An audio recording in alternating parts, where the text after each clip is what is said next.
ছাত্রছাত্রী তোমরা যারা বিভিন্ন কম্পিটিটিভ এক্সামে অংশ নিচ্ছ তাদের সকলকে আমার এডিএসএল স্টাডি রুমে স্বাগত। আজকের বিষয় ভারতীয় সংবিধান ও ভারতীয় অর্থনীতি। তো প্রথম প্রশ্ন, গ্রামীণ অর্থনীতিতে সমবায় ঋণের যে প্রতিষ্ঠানটি গ্রামে কাজ করে তার নাম হলো গ্রামীণ কৃষি ঋণ সংস্থা, অর্থাৎ অপশন বি। তোমরা জানো যে সমবায় ব্যাংক কি করে, কৃষকদের লোন দেয়, তাই না? নেক্সট প্রশ্ন হচ্ছে 2 নাম্বার, নাবার্ড প্রতিষ্ঠানটির সাথে জড়িত গ্রামের উন্নয়ন। হ্যাঁ, এই নাবার্ড সংস্থাটি সম্পর্কে তোমরা অনেকেই জানো। তো 2 নাম্বার দাগের প্রশ্নের উত্তর অপশন সি। নেক্সট প্রশ্ন 3 নাম্বার দাগের, শিল্পের জন্য ঋণদান করে থাকে আইডিবিআই, অর্থাৎ অপশন এ। রাজ্যের আইনসভার উপরের কক্ষটির নাম হচ্ছে বিধানসভা।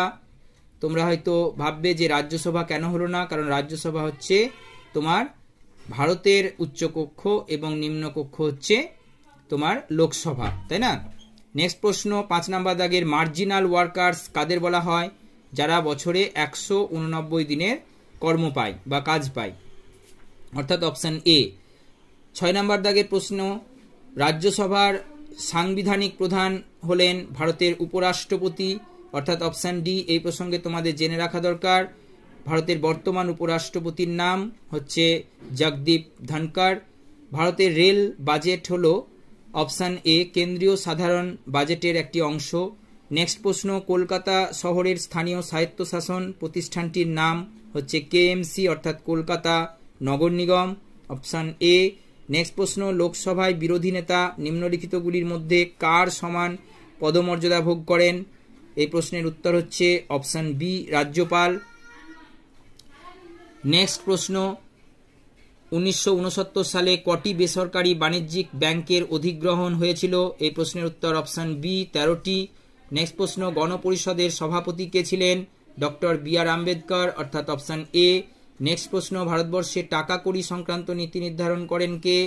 রিজার্ভ ব্যাংক, ভারতীয় রিজার্ভ ব্যাংক, অর্থাৎ অপশন বি। নেক্সট প্রশ্ন, ভারতীয় গণতন্ত্রের পদ্ধতিটি হলো বহুদলীয় ও সংসদীয়, অর্থাৎ অপশন বি। নেক্সট 14 নাম্বার দাগের, ভারতে 1 টাকার কাগজি নোটের যোগান দেয় কে? অর্থমন্ত্রক, অর্থাৎ অপশন এ। নেক্সট প্রশ্ন 15 নাম্বার দাগের, রাজ্য আইনসভার একটি বিল আইনে রূপান্তরিত হয় যখন রাজ্যপাল সই করেন, অর্থাৎ অপশন বি। নেক্সট প্রশ্ন, ভারতের এক্সিম ব্যাংক কাজ করে ভারতের আমদানি রপ্তানির উপর, অর্থাৎ অপশন সি। ভারতের প্রথম পঞ্চবার্ষিকী পরিকল্পনা শুরু হয় 1951 সালে, অর্থাৎ অপশন সি, ষোড়শ